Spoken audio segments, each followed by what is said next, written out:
I'm JP Tuesday. And I'm Kiki Cannon. As lifelong Disney fans, the work of countless talented Disney creatives have shaped our lives. Now, as the Disney catalog expands, we're taking a journey through film and television to discover if that spark that shaped us as children lives on in adulthood. Does your favorite Disney media still cast that same spell? Join us as we find out. We are Rewatching the Magic. May the 4th be with you, Kiki. And also with you, Tuesday. Yes, it's May the 4th. It's Star Wars Day, and Star Wars is coming back into theaters this year. First time in a few years. The Mandalorian and Grogu is coming to theaters, and we had considered doing something Mandalorian-related for this year's Star Wars Day, but we've already done The Mandalorian. We've literally done the Mandalorian TV series. We've done some of the Mandalorian storylines from the Clone Wars cartoon and the Rebels cartoon. So what are we going to do for Star Wars Day? And then we had remembered that there is a brand new Darth Maul animated series that just started on Disney Plus. I have not seen it yet. I want to. So we decided, well, let's take a look at Darth Maul's first appearance in Star Wars. So it brings us to Star Wars Episode 1, The Phantom Menace. You know, the one everybody loves. Yep. Not a single controversial opinion about this film from anyone. Universally beloved by everyone in the fandom from the day it released. And I mean, let's be honest. This is an almost 30-year-old movie. God, I'm old. Yeah, you just stabbed me in the heart, and I do not like that. But yeah, this is an almost 30-year-old movie. What can we say that other people haven't already said, that everyone hasn't already said about this movie? There are hundreds, if not thousands, of YouTube videos discussing the pros and cons of this movie. There is an entire documentary, fan-made documentary, about the pros and cons of this movie. So we're going to try a little something different.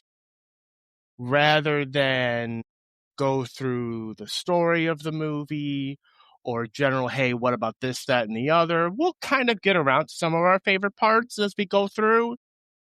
But let's do something different and kind of take the audience, some of our younger members of the audience, back with us into the late 90s when it was announced that there would be a new Star Wars film, that Star Wars was coming back into theaters. An entire generation, our generation, had only experienced Star Wars on television. And that was the entire advertising campaign leading into what we would now know as the special editions.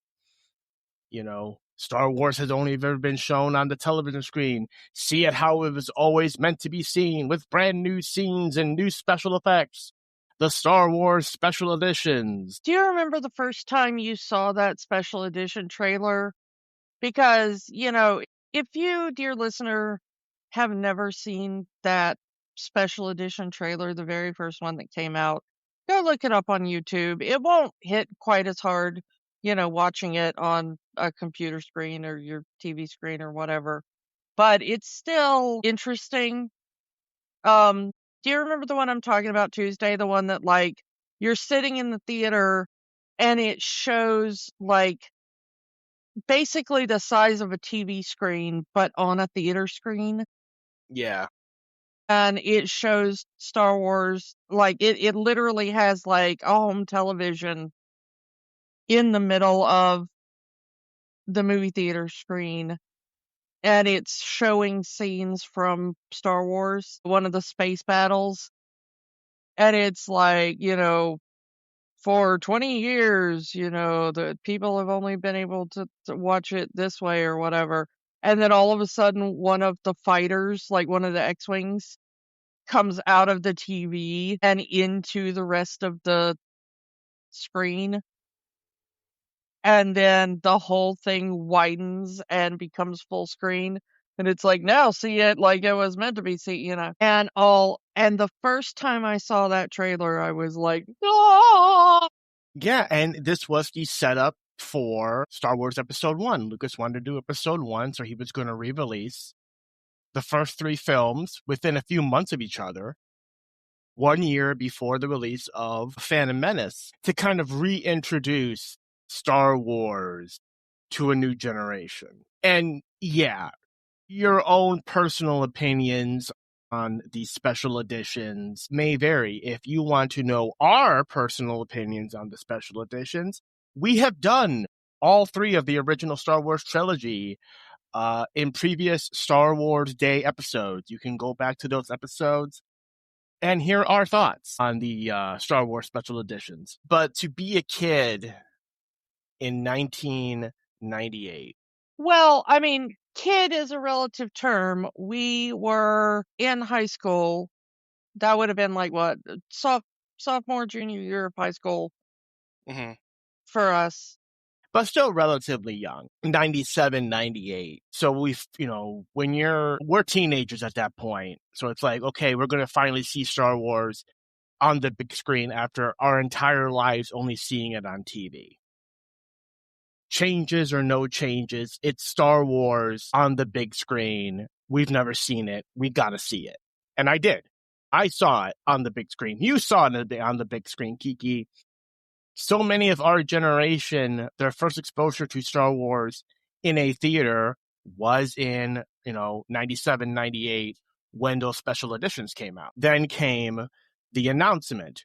There's going to be more Star Wars. There's going to be a new Star Wars.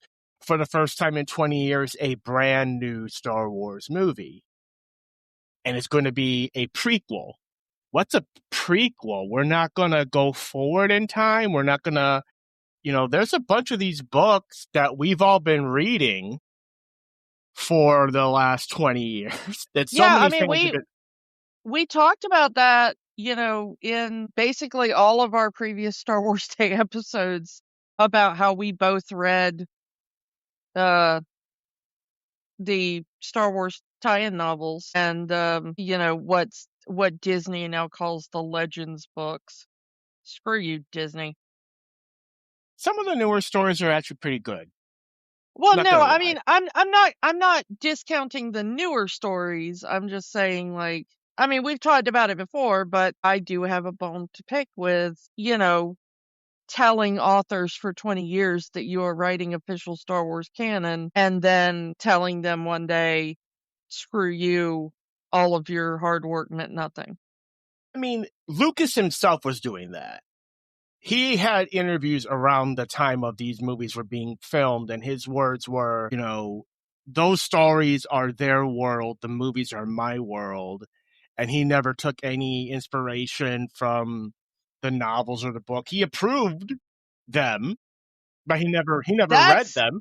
That's not true. That's not true, and this movie proves it.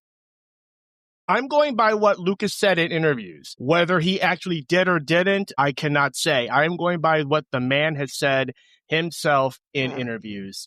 That while he did approve certain things, he did not read those books. He did not take any inspiration for those books. And in his words, again, I am going by the words of George Lucas himself, that these are ideas that he came up with. Whether he stole them from somebody else, you take it up with George Lucas. Well, I will take it up with George Lucas because let's go ahead and get into it. George Lucas did not invent the double-bladed lightsaber. George Lucas took it from a Star Wars comic book, and when Episode 1 came out, George Lucas tried to hide the fact that he took the idea of the double-bladed lightsaber from a comic book, so much so that he forbade that comic book from being reprinted. And this was like the Marvel comics, weren't they? I forget which license run it was. Yeah, no, I mean, George Lucas actively tried to hide the fact that the double-bladed lightsaber appeared pre-Episode 1 and pre-Darth Maul, and that he was not the one that invented it. Now, did George Lucas sit down and read every single Star Wars tie-in novel between the time of Return of the Jedi and Episode 1? No, I don't believe that. Absolutely not. No, I wouldn't expect him to. Did he, rubber stamp them and say, oh, yes, I absolutely agree that you can print that and we will make that official canon? I don't believe that either. I firmly believe that George Lucas, not long after doing Return of the Jedi, fully thought he was done making Star Wars films, I think that maybe by 1985, he was probably like, you know what, I think I'm done with that part of my career. I'm going to rake in all of this Star Wars money. I'm never going to make another Star Wars movie. I'm going to move on. I'm going to do Indiana Jones. I'm going to do whatever I'm going to do. And so when he told all of these authors, you are now officially writing the Star Wars canon, one, I think he was sincere in that. And two, I think he was sincere in that because he honestly never thought he would return to Star Wars. But when he returned to Star Wars for Episode 1 and decided not only to take ideas from those things, which I am not saying he did not have the legal right to do, okay? George Lucas at this time was the sole owner of the Star Wars intellectual property, okay? It was his legal right to take any of those things and put them in a film. That is not my argument. My argument is at least give credit to the person who originally created that, even if you're only giving credit in saying, well, yeah, I mean, it's cool that Darth Maul has a double-bladed lightsaber, but I didn't come up with that. It did previously appear in a comic, and that was a really cool thing that I was able to put on screen in live action. I'm glad we were able to do that. That's all you need to do. Yeah. But the point I was going to get to is that there was information in those expanded novels while they were not allowed to go backwards from the final movie. They did put flashbacks and info dumps in the books that would have given people a clue of what the prequels would have been. And now all of a sudden, those books are now contradicted by the prequels. What the expanded universe said was the Clone Wars. Obi-Wan says that he had met Anakin and he was already a great pilot. So the implication was that he was already somewhat older and was already a pilot somewhere when Obi-Wan met him and trained him to be a Jedi.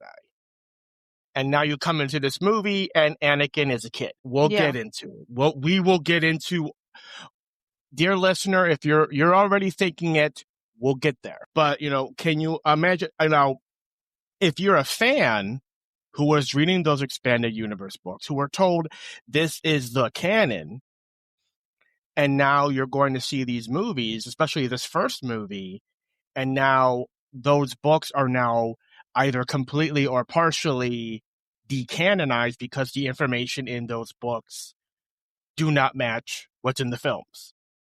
And it's always been the films was number one. Lucas has always pushed that forward.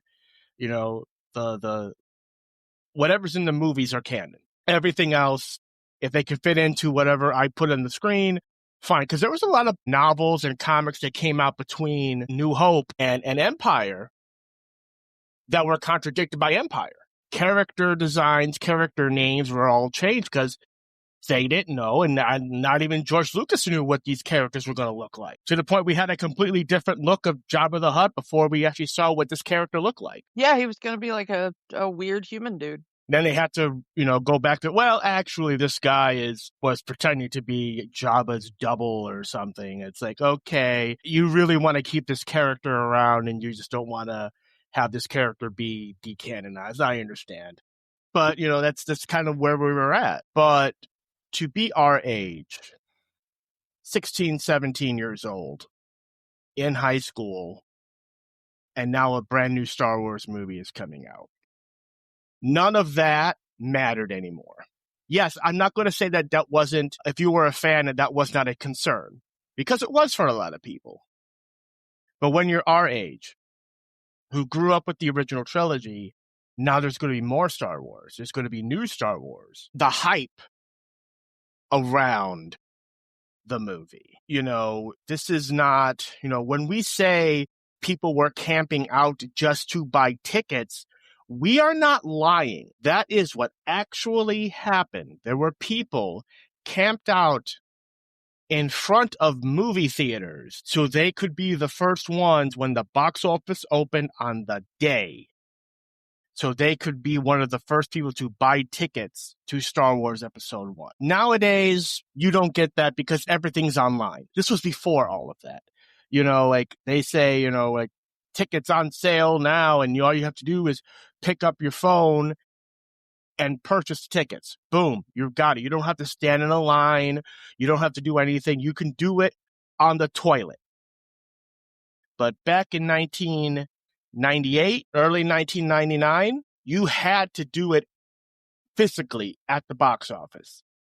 So to see news outlets covering the people camping out for days, sitting on a curb in front of a theater so they could say, I was the first one to buy tickets to Star Wars. Me, as that, I thought it was crazy. Like, why would you, because even back then I thought it was kind of a bit much because, I just go up and buy a ticket and whatever. It doesn't really matter. But looking back on it, people will always want to be one of two things. They will always want to be the first or the last. Case in point, most recently over at Disney Hollywood Studios, to be a great example, the final weeks of Muppet Vision 3D, that theater was packed because they wanted to be one of the last people to see Muppet Vision 3D before it closed. Just weeks ago, the Rock and Roller Coaster with Aerosmith was packed because people wanted to be the last person to go on this ride before it changed over to the Muppets. So there will always be someone who will want to be either the first or the last. So I can understand why those people were in that line, because it wasn't just that it was new Star Wars. They wanted to be the first ones to see it. Then they will carry that for the rest of their lives. I was the first one to see Star Wars Episode 1. And then that trailer came out. And look at this, double-bladed lightsaber guy. We didn't even know what his name was. Like, he kind of looks like a devil, and he's got horns, and we've never seen that species before, and yeah. Like, the hype was real. So, like everyone was getting into it.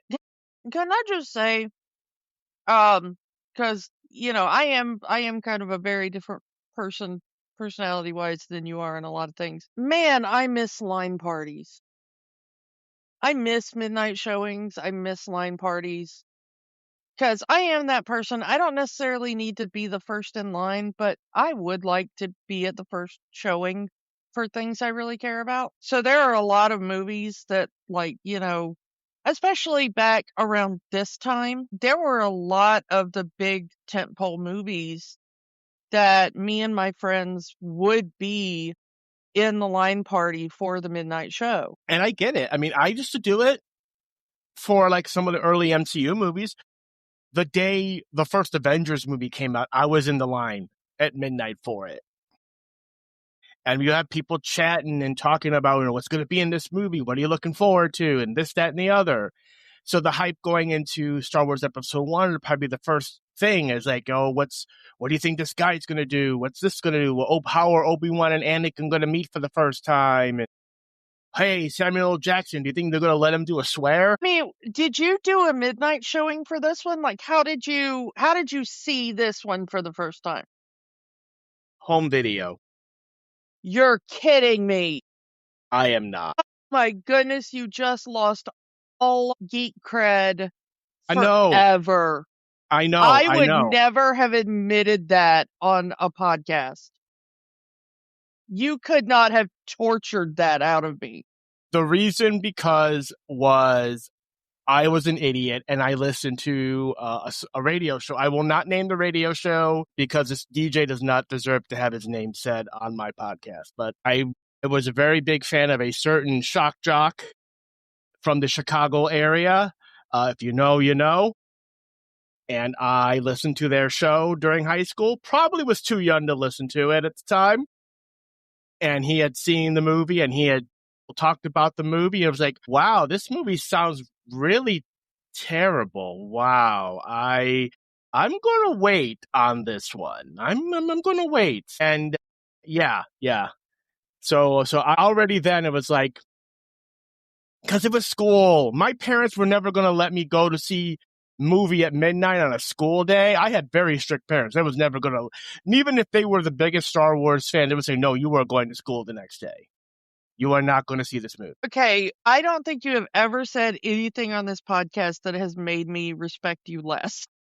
So this is the final episode of the podcast. Yeah, thank you for tuning in. We've had a good run, and no, okay.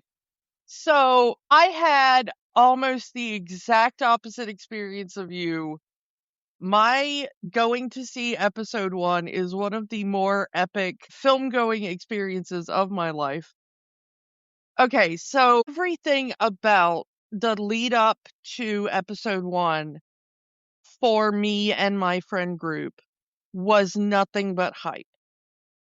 There was no way that any of us could even consider the possibility that this movie would be anything other than the best movie we had ever seen in our lives and the most epic thing to ever happen. We were that into Star Wars, okay? You know, we were the kids that wrote each other notes in Orgbesh, you know?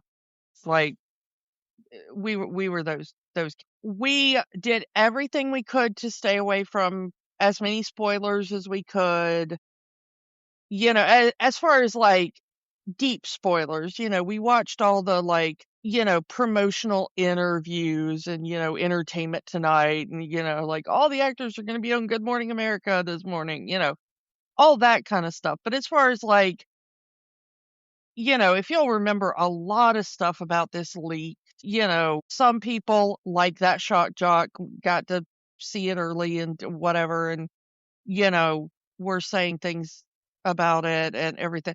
Like everybody in my friend group did everything we could to not look at anything on the early internet that might have spoiled it for us. I think the only like legit spoiler that any of us got was we did buy the soundtrack because it came out before the film, and the soundtrack actually had a major plot spoiler if you remember.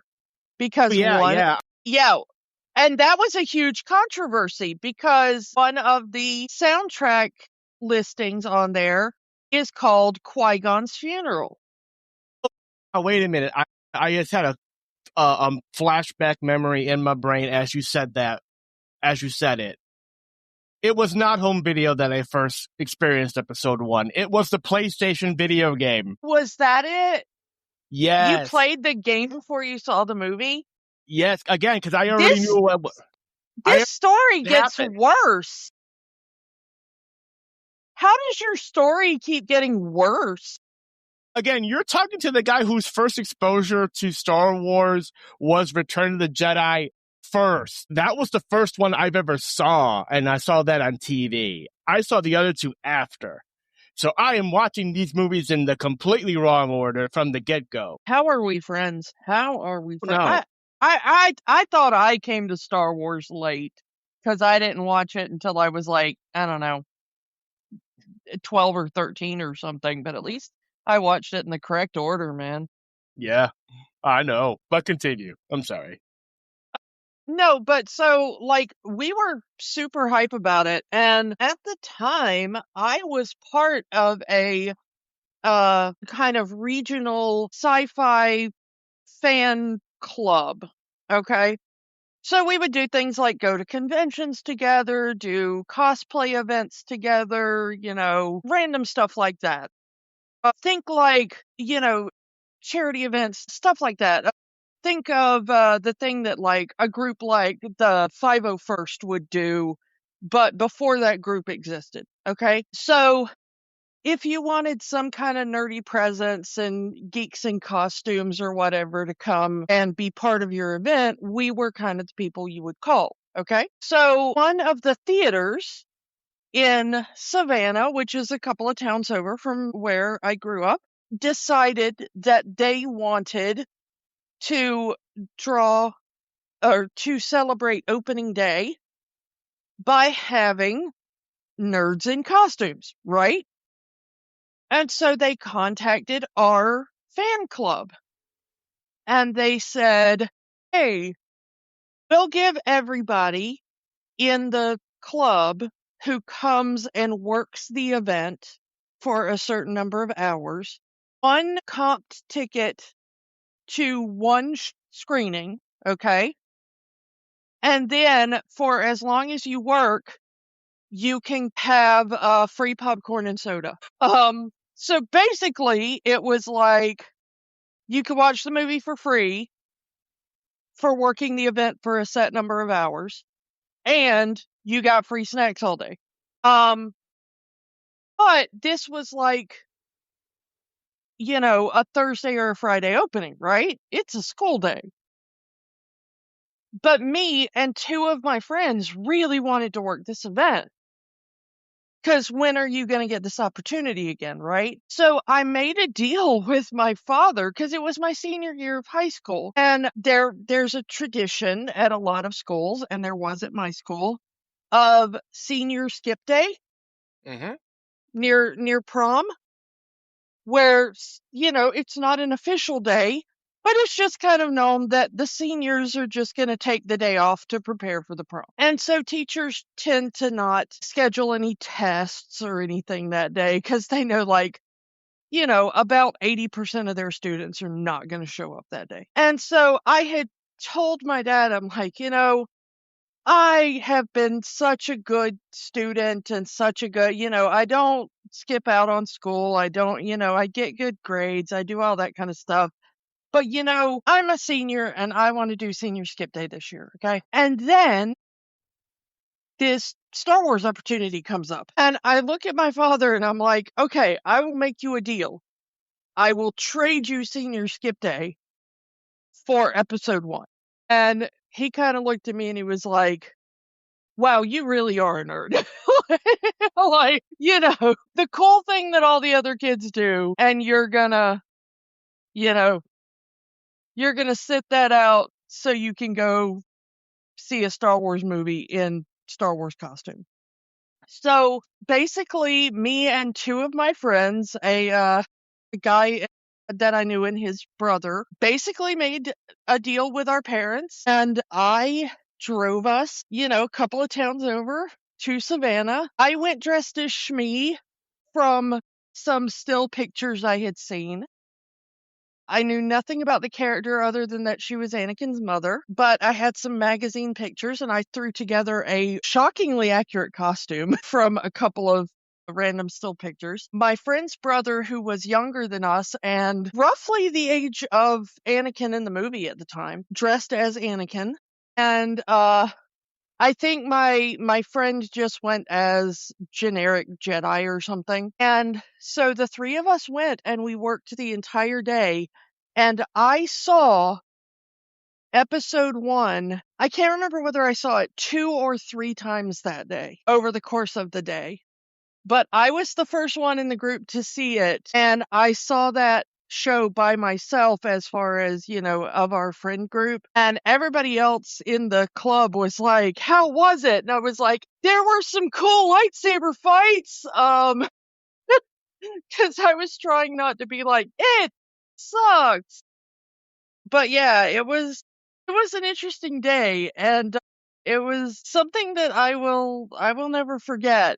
But yeah, that was how I saw Star Wars Episode 1 for the first time. One of my favorite stories regarding Episode 1 comes from Weird Al Yankovic, because he wrote his song "The Saga Begins" about Episode 1, and he had he always famously told the story, he doesn't write songs about movies unless he's seen them, and he kind of had to cheat by going off rumors and stuff because he wanted to get the song out the same time the movie came out.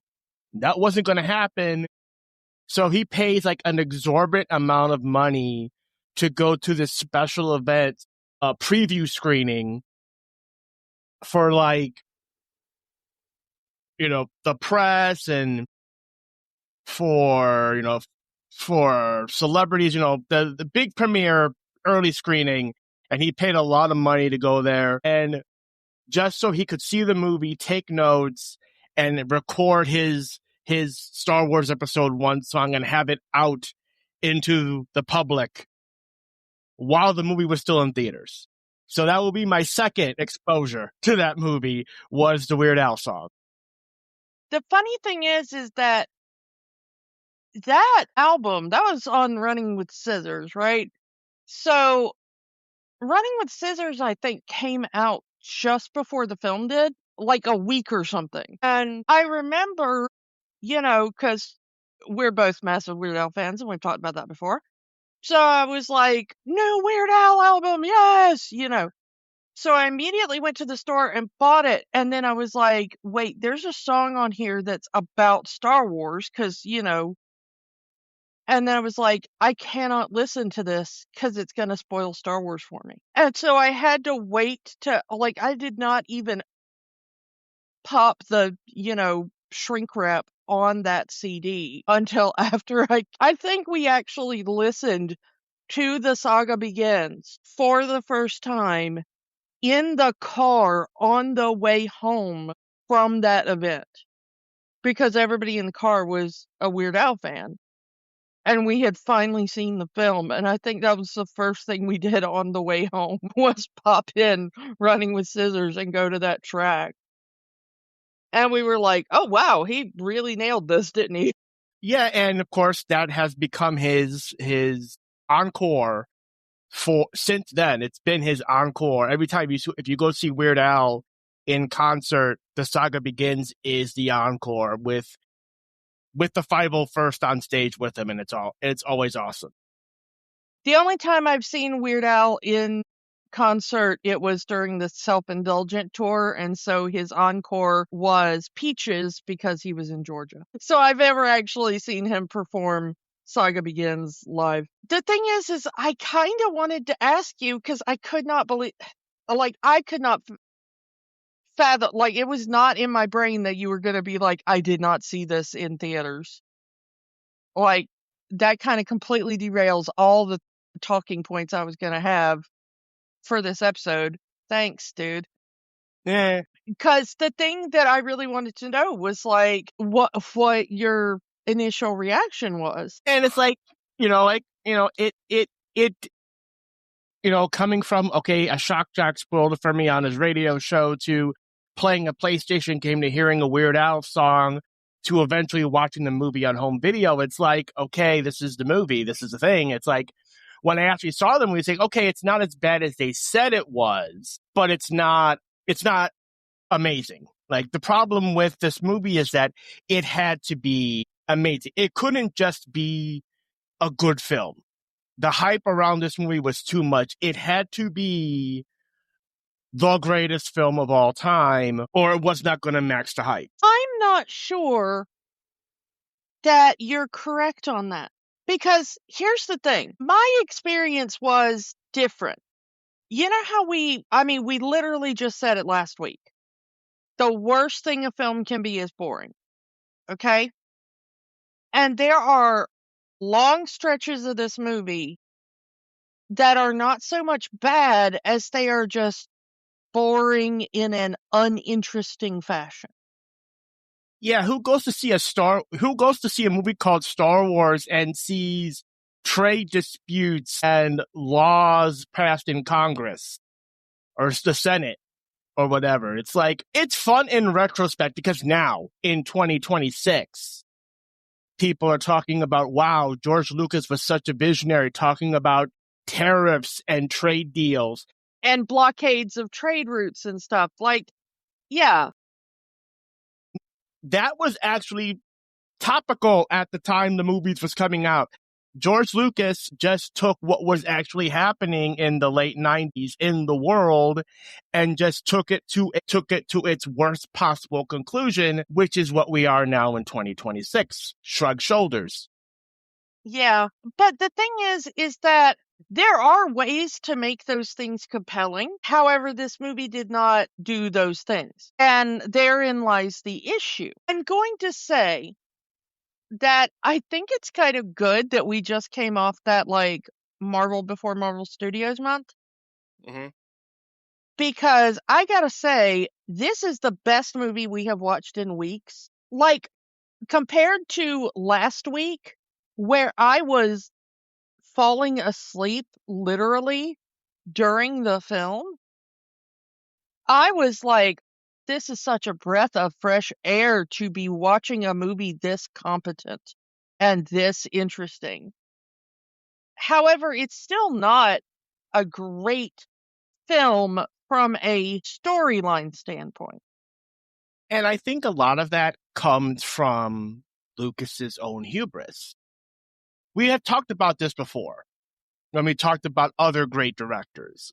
There comes a point where you become such a well-known and beloved director in the industry that no one is going to tell you no. George Lucas, if you go from his entire filmography from THX 1138 all the way to this point, this was around the time where he was so big and so beloved in the motion picture industry, no one wanted to tell him no.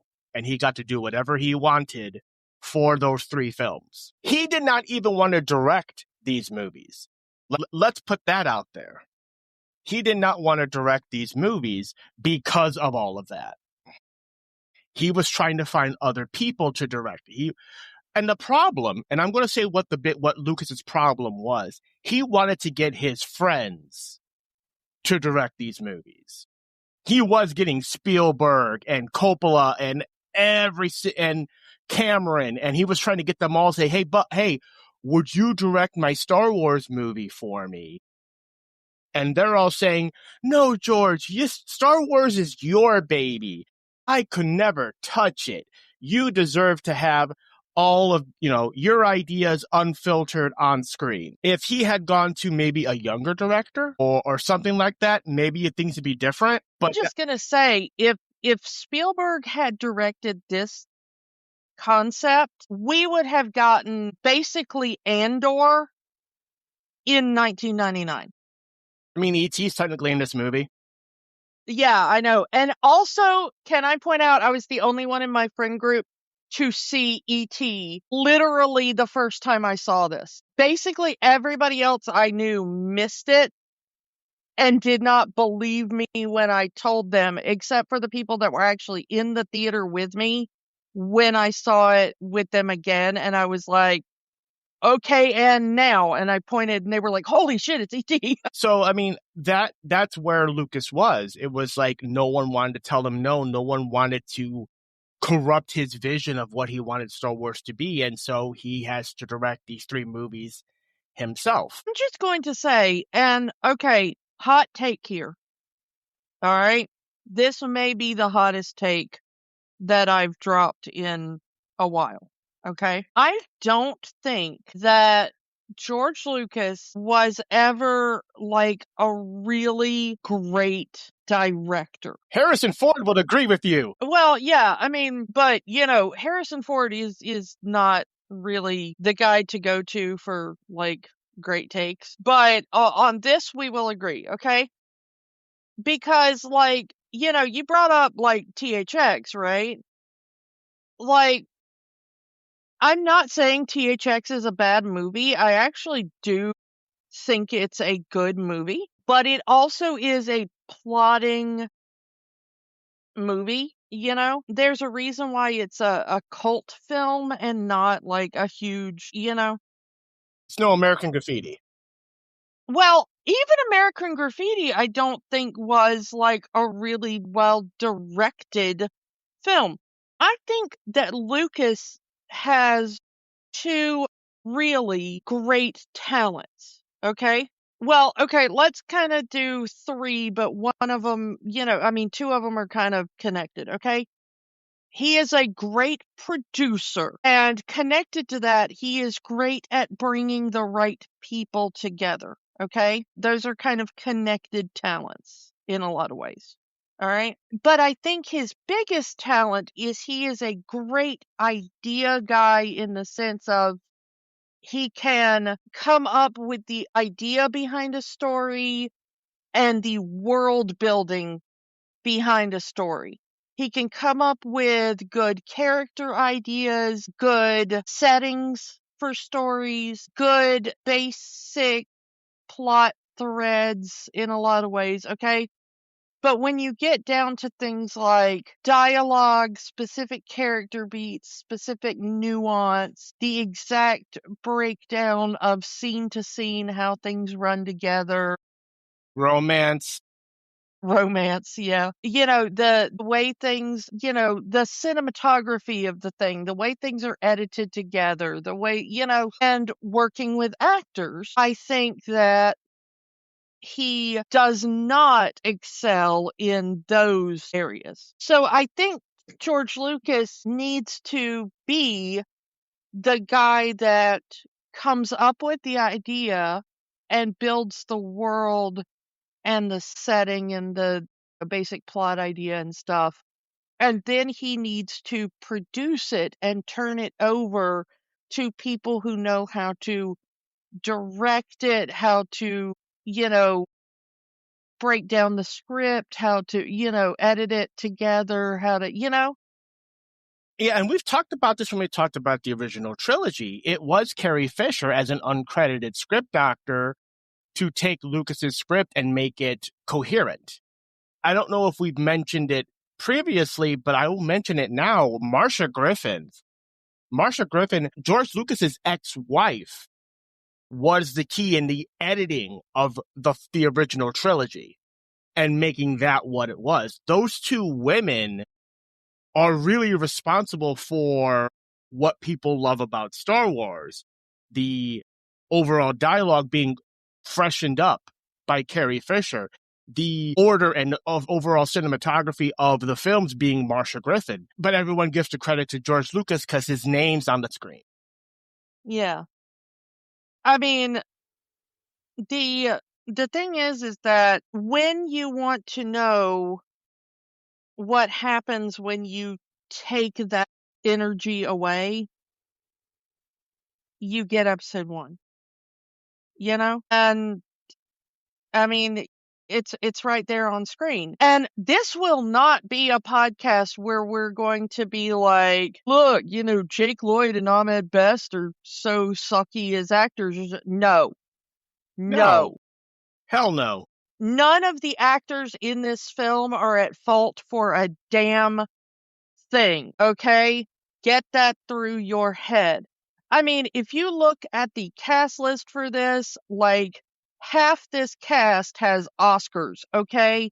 So if you can't take a star-studded, Oscar-winning cast like this, and every single person in this cast seems like they are made out of cardboard, that's the director's fault. That's not an actor's fault.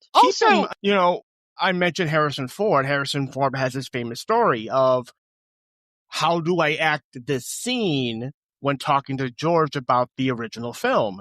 And George's words were, the words are on the page, just say them. That was his big direction of the movie. And when it comes to this movie, it's the same, but also no sets. We do need to stress this out, that a majority of the prequel trilogy was filmed on blue screen sets. And not only were they filmed on blue screen sets, is this was basically the first movie to do that to the extent that it did.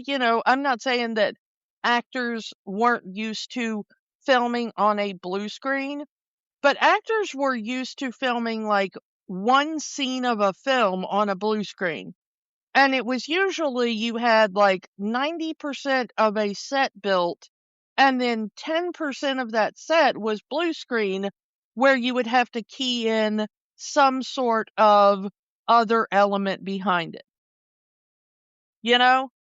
So you would build 90% of the set, and then you would have like one part of the set that would be a blue screen wall, because that's where your effect was going to go in. And then George Lucas was like, well, what if we just build a floor and a chair and then everything else is blue screen? And this was the first movie to do that. And then now you have, I mean, go look at some of the stuff for the MCU or whatever, and like all of that is just actors against a sea of green or blue, and there's nothing tangible there. Not even the costumes. Yeah, not even the costumes anymore. Yeah, it's all mocap costumes anymore, which is awful. And of course, there are things I love about like modern Star Wars using like the volume and stuff. But at least you can look behind you and see a projection behind you when you're using the volume. It's not tangible, but you can at least see something that gives you some kind of idea of like what your character would see. It's not 100% imagination, Yeah, and like you said, this was like the first movie to do it. So now you have these actors, Academy Award winning actors, in a blue painted room saying, you're on a spaceship. There's an alien, interact with it. Okay, what is this alien? Oh, here's a picture of what the alien looks like. Here's a rough sketch of what the spaceship is going to look like. Action. Yeah, and actors were not used to doing that before. They had no context for how to do this. Modern film now, it's been used enough that actors have enough tools in their toolbox at this point to kind of compensate for this now.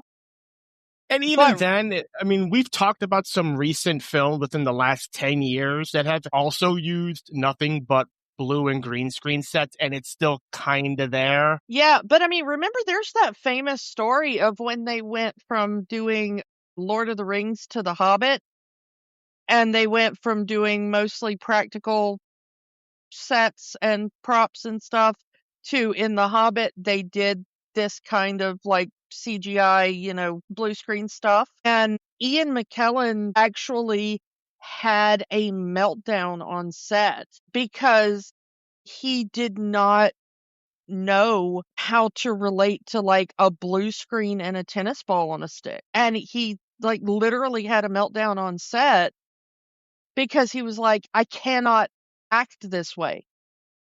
There's nothing to react to. This is completely unreal in a way that I cannot deal with. And he just burst into tears and they had to stop filming. And it sounds like an overreaction, but it's whatever your job may be. Imagine going into your job and they have removed every piece of equipment that you are used to working with. If you work retail, you no longer have a cash register. You don't have a till anymore. You don't have any cash to make change with. You don't have a card reader to take, credit card or debit card payments. You don't have anything to ring up a price with. All right? And they're just like, well, you figure it out. You'd have a meltdown too. You'd be like, I can't work this way. I don't know what the price of anything is. I can't make change because there's no, till full of change. There's no, like whatever your job is, think of that kind of thing. You would absolutely react in the same way. And so I feel for them, and they were doing the best they can. We're not doing episode 2 or 3 today, but there are people who talk about Hayden Christensen's wooden acting. He was a young actor. He had the same issues. Now you watch Hayden Christensen in anything else he did that's not Star Wars, and he's a great actor. He just had nothing to work with in episode 2 and 3. You know what's really interesting about Jake Lloyd in this that I noticed during this rewatch? If you go back and you give it a fair chance, right? Because I think I gave this movie a more fair chance than I have in a while, because we had just come off such a weird run of bad movies. And watching Jake Lloyd in this and just One, having not seen it in a while, because it's been, I don't know, maybe 10 years since I've sat down and watched this all the way through. But also just having had that very weird run of bad movies that we've been on. You know, for a child actor that this was like one of his first movies. He had just done Jingle All the Way. Yeah, but, you know, this wasn't his, like, first movie, but he hadn't done a lot of film. And he was, I mean, remember just how young this kid was. So if you watch the scenes where he's doing his lines in English, he actually just seems like not the most emotive or expressive kid, but I know kids who that's just kind of the way they talk, you know? He doesn't seem like weird robot child or anything, you know? Maybe a bit awkward, but not out of the realm of possibility. The part where he seems awkward is when they give him like the Huttese lines, you know?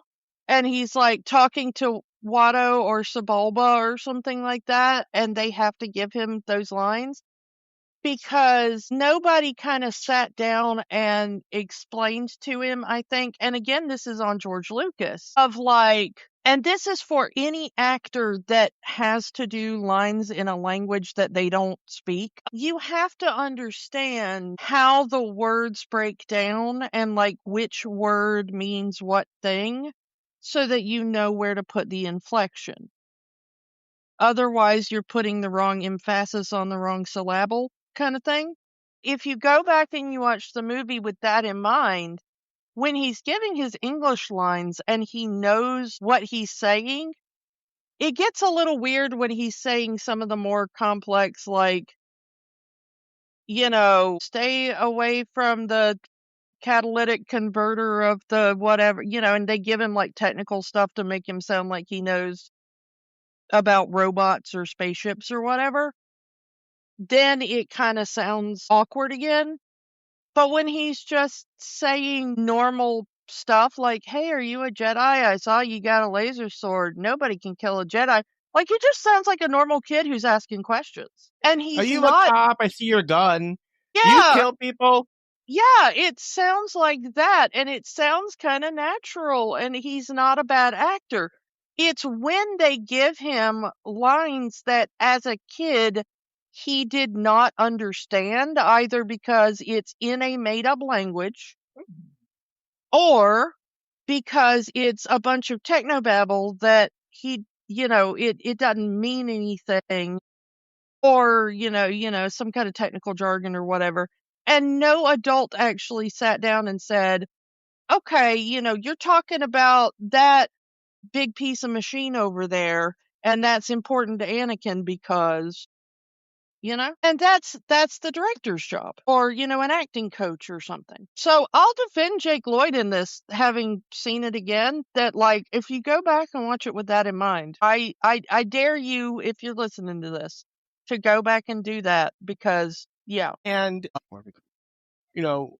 as I mentioned, this is an almost 30-year-old movie, so you'd think that this is 30-year-old CG, because this is one of the first movies to use completely CG characters. A good number of the characters, the aliens in this movie, are CG characters. But George Lucas didn't stop the alterations with the special editions, because he did go back to the prequels and do touch-ups. Do you remember before Lucas sold to Disney, he did that re-release of episode 1, and it was going to be in 3D. That's the version that's on Disney Plus, by the way. The version that's on Disney Plus that we saw for this podcast is 3D remaster of episode 1 that Lucas did. But one of the major changes was the change to Yoda in this version. When this movie came out in theaters in 1999, they had created a new, young, quotations, young Yoda puppet. And do you remember the discourse over the, quote, young Yoda puppet? Yeah. So when Lucas went back and redid this for 3D for that re-release, He replaced the puppet Yoda with the CG Yoda model that we would see in episodes 2 and 3. So if you're watching this, if your only exposure to the prequel trilogy is what's on Disney Plus, you will never see that ugly Yoda puppet. No, what's so funny is while I do remember people being like, younger Yoda puppet. And honestly, I don't know why they did younger Yoda puppet, because here's the thing is, if you know the timeline of this movie is like 30 years before A New Hope starts, okay? So he's still 800 something years old. Yeah, I cannot imagine Yoda looking appreciably different given what we know about the way his species ages in a 30-year time span. You know? I mean, to me, that would be like me seeing you and then seeing you a year later. Like, unless something drastically changed in your health or lifestyle or something, I doubt that I would see any real difference in you other than, like, you changed your clothing or your hair, or you got like an ear piercing or something. Like, it would be something cosmetic. It wouldn't be like, oh, wow, you have a whole lot more or less wrinkles, or, you've changed height or whatever. So I don't even know why they didn't just like recreate a new version of the Yoda puppet. I can't imagine there's a difference between 820 and 850, And I mean, the reason they changed it over for the second and third movies was literally because they want to have Yoda in fight scenes, and yeah, that's literally it. But here, changing the amount of money that Lucas would have to put down to painstakingly paint over the puppet Yoda with the CG Yoda so it all matches in all three films. Yeah, it's just odd that was the decision they made in doing a quote younger Yoda. Just say like a few things that I've noticed like in this rewatch that I have not noticed before. Mm-hmm. So, a couple of things. How long did it take you personally to notice that there were two different actresses playing the Queen? At the time, I did not notice. Again, partial, because the Queen is always in makeup and it's always the same actor. It's, Keira Knightley as Sabe, the Padme's double. She's in the Queen makeup. She's in the Queen garb for most of the movie. Yeah, basically until we get to Coruscant.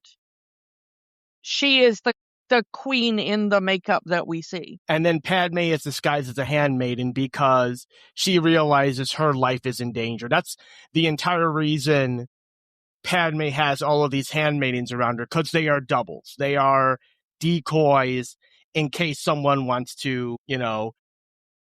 pull an episode 2 on her. Yeah. So she has all of these look-alike decoys, and any one of them could be in the makeup, in the Queen's garb at any time. It's just in this movie, it's Keira Knightley. The only times it is Natalie Portman in the makeup is when they're back on Coruscant and she says, I sent Padme on an errand, because she wants to speak to the Senate as herself. And at the end of the movie. Well, yeah. No, there are a few scenes where it is Natalie Portman. Like, basically, from the moment she steps off the ship on Coruscant to greet Palpatine, that's Natalie Portman. And then, there's a couple of scenes where she's discussing, whether or not they're going to do the vote of no confidence and whatever in her chambers with Palpatine. That's Natalie Portman. She's the one that gives the speech in the Senate. She's the one that tells Anakin that she sent Padme on a mission and she'll tell her goodbye. That's and all. And so it kind of from most of that until they head back to Naboo, pretty much that whole Coruscant sequence is Natalie Portman in the queen makeup. But the thing is that normally I would be like, okay, this is my face blindness, right? But I have talked to so many people over the years that they also did not realize it was only like 10 years ago that I realized that there were two different actresses. And it was when, like, kind of after Keira Knightley got famous and stuff, because she wasn't famous at this point. It was like right around the time of the first Pirates of the Caribbean movie. I can't remember if it was Love Actually or Pirates of the Caribbean that came out first, but one of those two was the first one that I remember. One Bend It Like Beckham, and she was in that. So, but I can't remember if I watched her in that later after I saw one of the other two. One of those movies they made a big deal about. Oh, did you know Keira Knightley's first movie was Star Wars, and here she is here. Yeah, and what's so funny is I was like, she was like one of the handmaidens standing in the background, because like the interview I saw it in, they were just like, she was like one of the handmaidens who was like Natalie Portman's double, and they were like, oh yeah, and she was like, oh yeah, I got the part because me and Natalie kind of look a lot alike, and still for years I didn't realize that, like, no, that was Keira Knightley. And what's so funny is I think one of the reasons why it took me so long, even with my face blindness, is because, as we just said, so much of this movie is green screen, blue screen, whatever, and CGI. Well, what has Hollywood done since at least The Parent Trap? Same actor, two different characters. Last year, Sinners had two Michael B. Jordans. Yeah. And the thing is, what's so funny is that even used a brand new kind of CGI mocap technique where they used an acting double and then CGI'd Michael Jordan's face over that dude's body. So that's an entirely new process to do a very old effect, right? But it's still Michael B. Jordan playing both characters. So when they do the it has been a double the entire time reveal, I was like, oh, well, it's Natalie Portman in makeup, green screened over Natalie Portman not in makeup. Because that makes sense. They never touch or interact at any point during this movie. And most of this movie is special effects. Why would you cast an entirely another actor? And still to this day, it's kind of baffling to me. Like, why is Keira Knightley even in this movie? Mm-hmm. Just for that reason. Like, I would just like, George Lucas is the type of guy, as we just said, to CGI over puppet Yoda after the fact. Why is Keira Knightley in this movie? But coming back to this movie, again, it's been also a very long time since I've seen this movie. I never noticed until this rewatch the mannerisms of Sabe looking over at Padme for code words and unspoken responses to give the whatever response that she's giving. Yeah. Are we leaving the planet now? Are we doing what the Jedi want us to do? Are we going to make a deal with the Trade Federation, or are we going to tell them to go F themselves? Yeah. And I love the subtlety of that. The other thing that people may or may not notice until several watches through, but one of my favorite bits is in the reveal where Natalie Portman finally steps forward and is like, no, Boss Nass, I am Queen Amidala, and then you're like, oh, is this going to be an I am Spartacus thing, but what's so funny is when she does the I am Queen Amidala, the funny thing is that the first reaction they show is Anakin, who's like, what? But then they quickly cut to Qui-Gon and Obi-Wan, who give each other this little look like, oh good, we can stop pretending that chick isn't the queen now. Like, it's really subtle, but the look they give each other is just this kind of like wink and nod, like, oh, thank goodness the jig is up on that, I mean, they're Jedi. You would think that they would have some sort of, quote, mind trick to kind of figure it out. Okay, she's ready to the queen. Well, Especially when Padme would say, I don't think the queen will approve of this. Well, the queen trusts me, Padme, and you should too.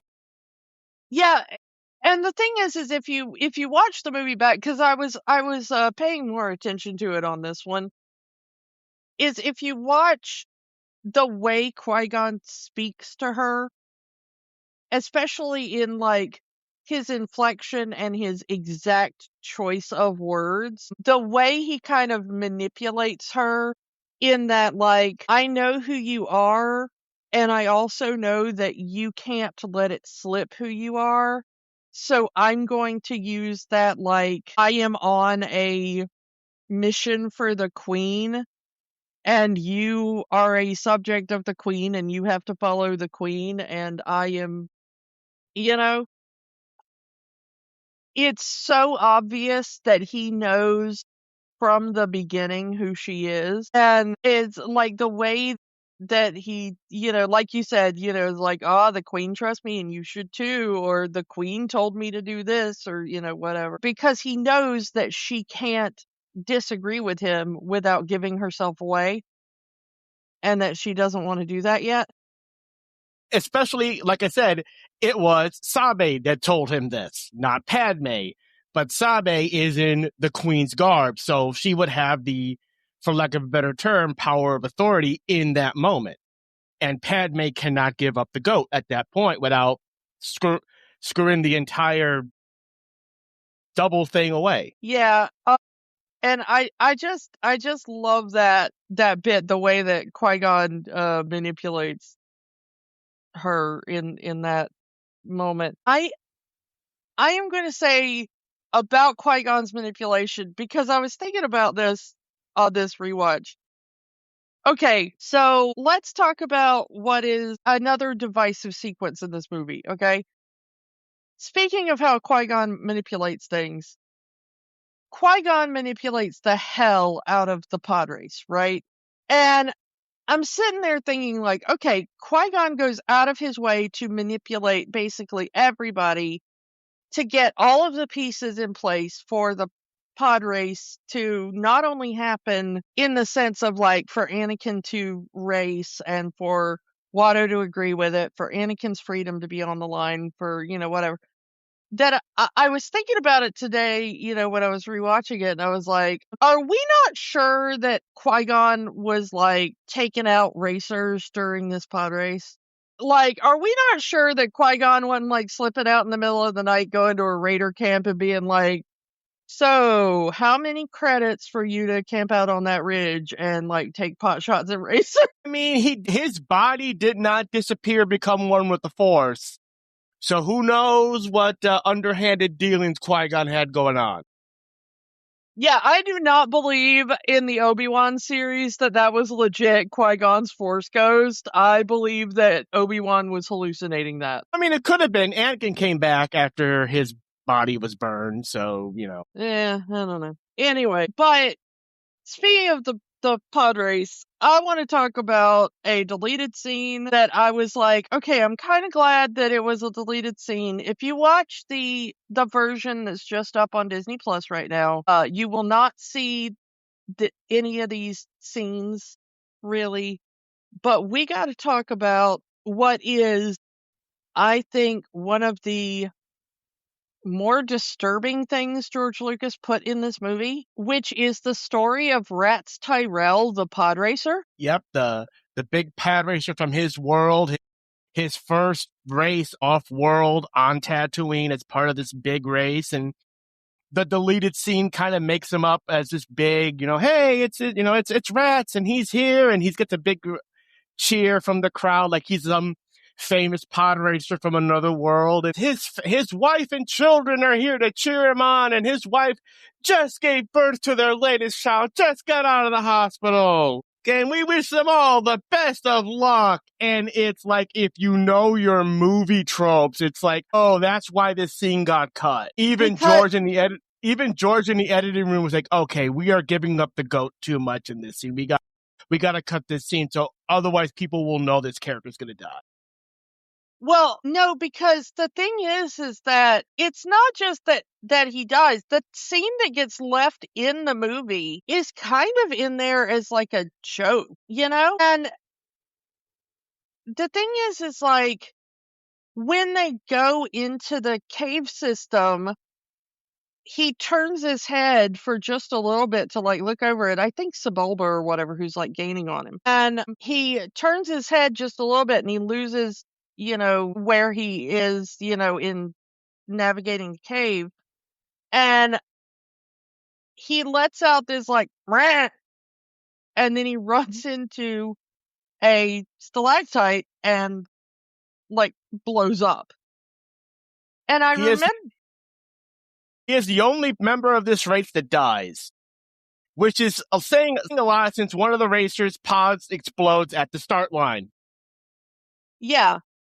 The thing is, though, is that he is in the movie when I saw it for the first time. Well, the first couple of times that day in the theater. So opening day, every time that scene played, and remember, I saw it multiple times opening day in a packed, no seat left open theater each time. Okay, every time Rats Tyrell died, the audience burst into hysterical laughter. Okay? So I can tell you that scene, that Rats Tyrell's death, is a joke in the movie, intentionally or not.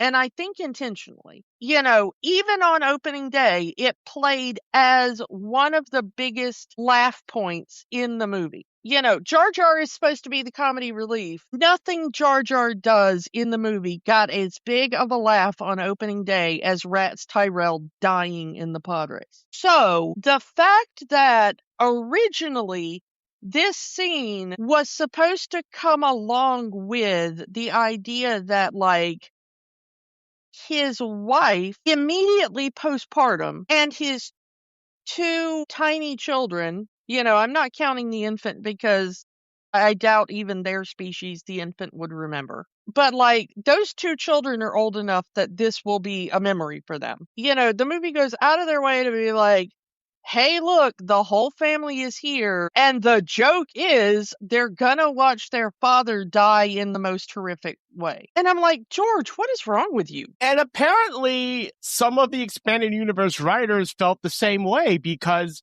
those kids get a story arc in the expanded universe.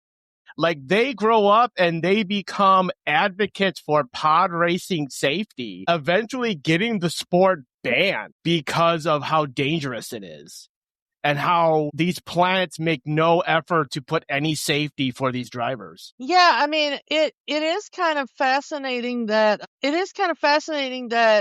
you just kind of wonder, because I mean, the thing is not only do in the deleted scenes are they shown before the race, but they are shown later on absolutely mourning their father's death.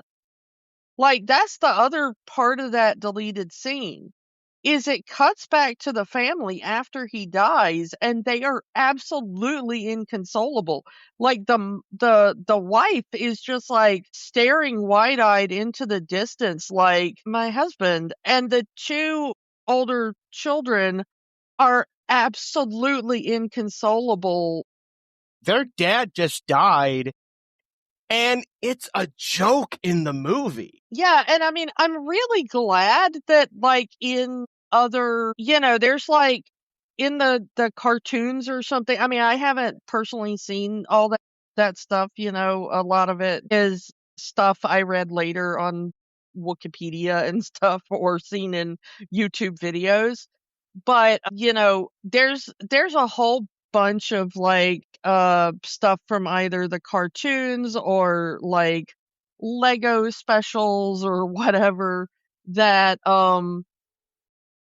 the his, like you said, his kids go on to like try to get the sport banned. They go against the Hutts and talk about like how the sport some of the Hutts either try to fix the races, or they make it too dangerous, or give them substandard equipment or something like that. Yeah, and I'm like, I'm glad that I wasn't the only one who saw those deleted scenes when the VHSs and DVDs and stuff came out, and were like, what the hell, George?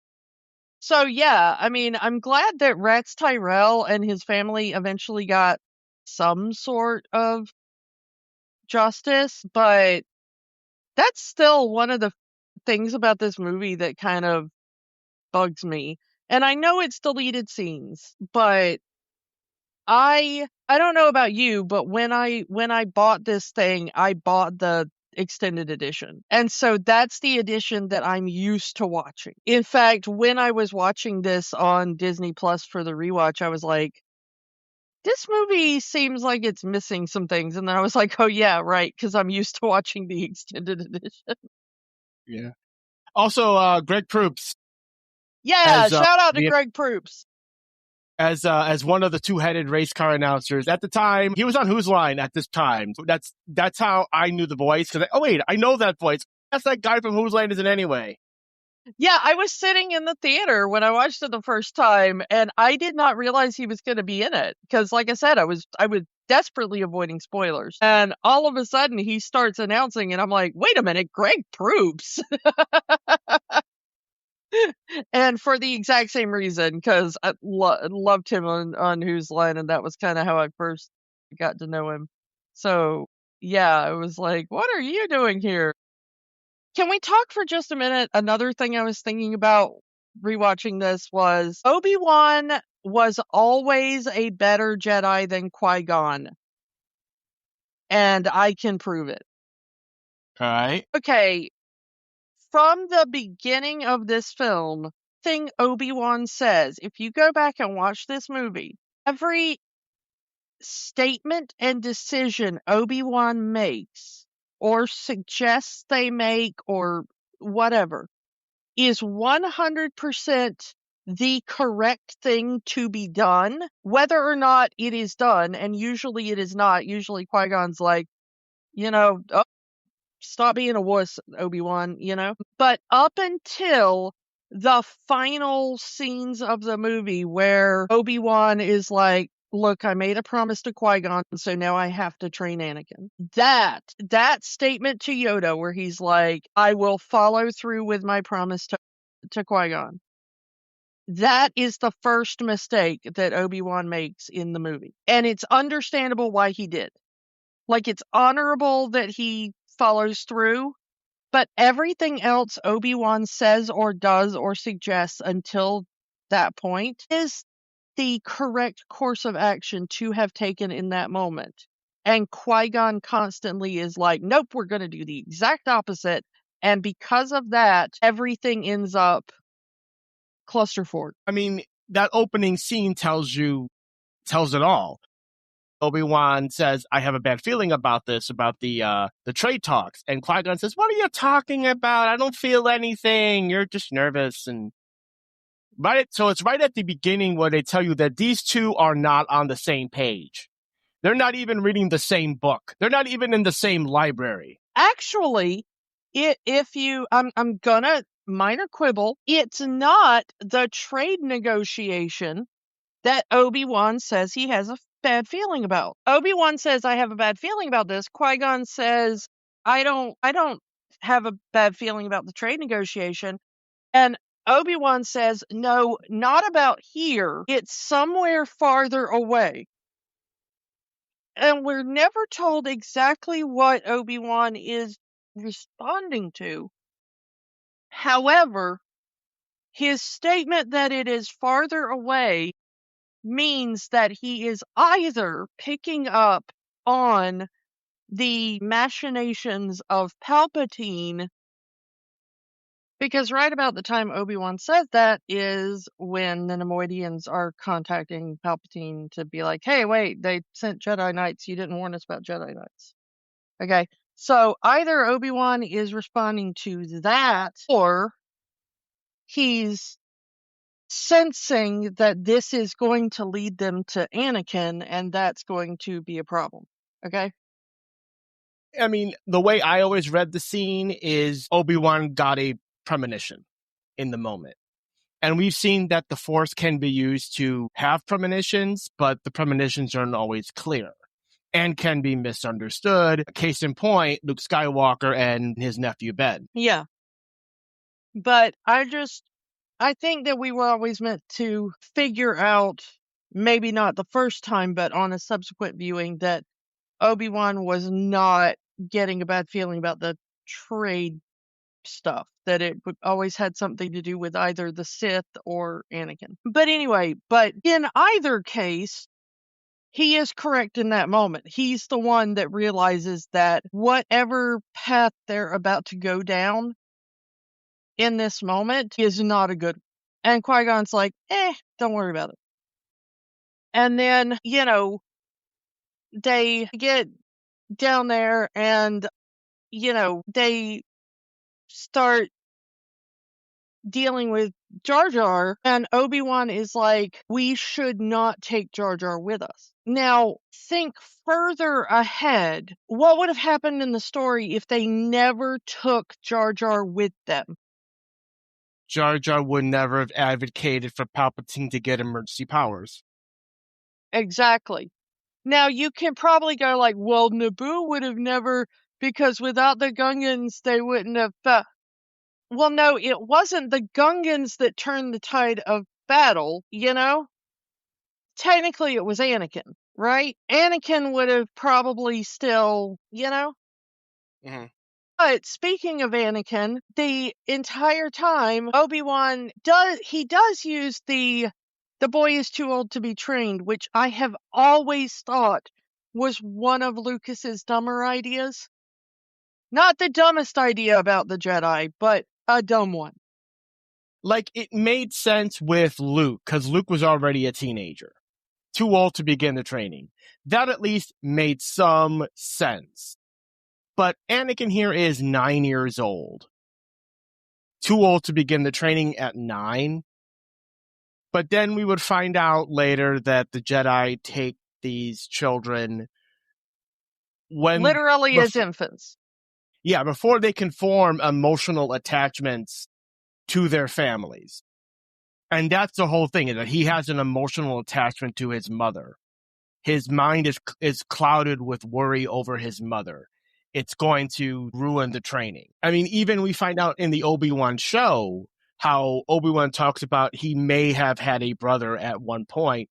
Not Anakin, but an actual blood relative brother and a mother and father that he has no memory of because he was taken at such a young age. Yeah, the thing is that my biggest issue with the prequels, and it's not so much that it comes up in episode 1, but as they flesh it out in episode 2 and 3, my biggest problem with the prequels is that I think that they turned the Jedi into possibly the bad guys. If not the bad guys, then not an equally bad force to the Sith, maybe.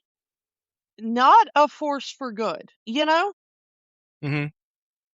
Um, The so-called peacekeepers of the galaxy, which is what they're called in the freaking opening crawl of this movie. Yeah, I mean, you find out over the course of the prequel trilogy that they steal children, that they're not a religion, but they are a controlling cult. You find out that they are very controlling of the government and the military. I mean, it's just, you watch these movies and you're like, wait, I'm supposed to be rooting for these people? Speaking of governments, do you remember all the jokes that we made back when this movie first came out about, like, what kind of planet votes for a 14-year-old as their queen? And now you look back on it and you're like, I would vote for the average 14-year-old girl as planetary ruler. right now. Yeah. I'll take a 14-year-old girl over what we got right now. Yeah. Just side note there. But yeah, I mean, everything that Obi-Wan says throughout this entire film is like, go back and be like, seriously, how would this story have turned out if they had just listened to Obi-Wan? Up until the point where he's like, okay, I agree to train Anakin. And then like, okay, at every point you could have, if not completely avoided most of the bad stuff in this series, or mitigated some of the worst of it by just listening to Obi-Wan in this first movie. We probably wouldn't even have had the events of the original trilogy, or at least they wouldn't have happened in the way we saw them. Like, would Anakin have even met Padme? Would he have even become a Jedi? Would he still be a slave on Tatooine? Yeah. So, I mean, I like Liam Neeson as an actor, but like, man, Qui-Gon is like one of the dumbest characters, you know? I mean, between this and trying to get clean water in the capital wasteland, Yeah. I gotta throw that in there somewhere. Probably two of the dumbest characters he's played. Yo, but speaking of dumb characters in Star Wars, is there any Star Wars race that's dumber than the Nemoidians? Okay, I mean, I'm like, not even talking about the racism of it all. I'm just talking about they are dumb as a race, I guess. Or at least their government, whoever's in charge, you know, the two dudes we see that are doing all this, you know, Newt Gunray and, you know, whatever. Those guys, so dumb. like they're the worst version of the Ferengi from Star Trek. Yeah. Also, according to Wikipedia, they're supposed to be doing a Thai accent. Would you have ever guessed that was supposed to be a Thai accent? It just sounds like generic Asian accent that you would have heard in any 1980s action movie. I swear when I first saw this, I was like, this is people making fun of like a Godzilla movie, you know? Like, that's what I thought. Like, I thought it was like white people mocking a Japanese accent in like, you know, those like really racist, like stand up specials or whatever, where they'd be like, hey, you ever watch an old Godzilla movie? And they're like, and then they'd go into like a really racist, like Japanese accent and scream about like Godzilla is stomping our village or something. And that's when I first watched this movie, I was like, oh, like even in 1999, I was like, this is super cringe. Like, we wouldn't I have mean, said super cringe at the time, but that was my reaction, you know? Like, yeah, I mean, that was one of the big, the other big complaints of the movie. Not only that the movie was born with the Senate stuff, but like the casual racisms of these aliens having these accents. Whether I mean, even the Gungans having, the Misas and all of that of all of the characters. Like yeah, the Gungans, Watto, the Nemoidians, like, there's so many in here. Watto having a stereotypical Jewish accent, and he's money obsessed. Yeah, and Yeah, I yeah. mean, there's so many things in here that you're like, I know looking back on it now, we're like, oh, different time. It was 1999. And I'm like, even in 1999, we all looked at this movie and we were like, look, there are parts of this movie that are really good, actually. Even at the time, we were like, what the hell, man? And George is for lack of a better term, George Lucas is a pretty woke guy, for lack of a better term. by his own words, the original trilogy was his commentary on the Vietnam War. After this movie, after 9/11, the second and third movie changes up to be more of a critique of the war that was going on at the time, of the, where the Emperor in the original trilogy was more of a critique on Nixon. Palpatine in the prequels was more of a critique on George W. Bush, George Lucas's words himself. So, he already had those opinions. So again, what we would consider today woke, but he still had let's have these stereotypical borderline racist accents and these caricatures. So shrug.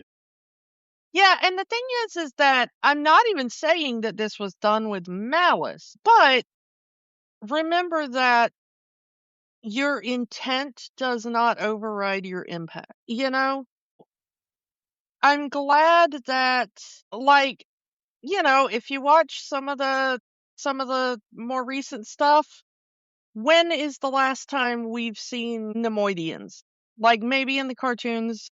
We've talked about, I don't watch the cartoons. The Clone Wars cartoons, they were there because they were part of the prequel story, so they do show up. Yeah, hopefully they mitigated the racism around them some. But, and the same thing, except for maybe Jar Jar, probably the Gungans have been cut out a bunch, and, Toydarians don't really show up much, and, I mean, you're not really bringing them in heavily, especially in the stuff that's made for adults, I guess. Maybe the only time I've ever really seen like Watto and his race is like the Lego stuff, and that's because it is taking place prequel era on Tatooine. Yeah. Yeah, I do feel bad for Ahmed Best, and I know that while there is some of that racism and stuff in there in the way that the Gungans are done, Boss Nass was done by Brian Blessed, who's white guy and stuff, but Ahmed Best said that he was trying to bring part of his his heritage into part of the way that, Jar Jar spoke and everything, and that he, I mean, he really did take it personally. I mean, he almost ended his life over. Yeah, and no one should ever go through that, it is not his fault that the character was written the way it was written. Okay? There are things that Ahmed Best did add to Jar Jar. That is true, but a lot of the way that, that Jar Jar, all that Misa thinking Yusa doing that and stuff, that's George Lucas again, and he did it because he wanted a silly, character for the kids and stuff, and the thing is that George Lucas is just not that good at humor. All right, that's why Carrie Fisher, one of the funniest people to have ever graced this planet. Bless you, Space Mom. May you rest wonderfully in the stardust, where you died, strangled by your own bra. But, that's why whatever humor was in the original trilogy, I am sure was up to her, George Lucas is just kind of lowest common denominator humor a lot of times, And a lot of it is just the fandom. The fandom just went after Ahmed Best. They went after Jake Lloyd. And they did not learn a damn thing in the 20 plus years between the movies because poor Kelly Marie Tran got it. Well, and I mean, not just Kelly Marie Tran, but also John Boyega. Notice only one of the 4 actors we just mentioned is white. That also plays a big part in it, and we are not going to downplay that. Yeah. And it is none of their fault. Okay, if you are given a crappy script, you cannot make anything of it. And all four of them are good actors. I mean, Jake Lloyd has retired from acting, and the other three have gone on to do really awesome stuff. And Ahmed Best now is doing Keller and Beck, and I would absolutely 100% tune in to 3 seasons of a Keller and Beck TV series. I mean, when you saw Ahmed Best show up in The Mandalorian, saving Grogu, I mean, I punched the air and jumped around my house. That was one of the best reveals. Like, I want to see, like, an entire, I'm not even kidding about that. I would watch an entire 3-season series about, like, the backstory of Keller and Beck. You know that he did a pilot in character for a Star Wars kids game show?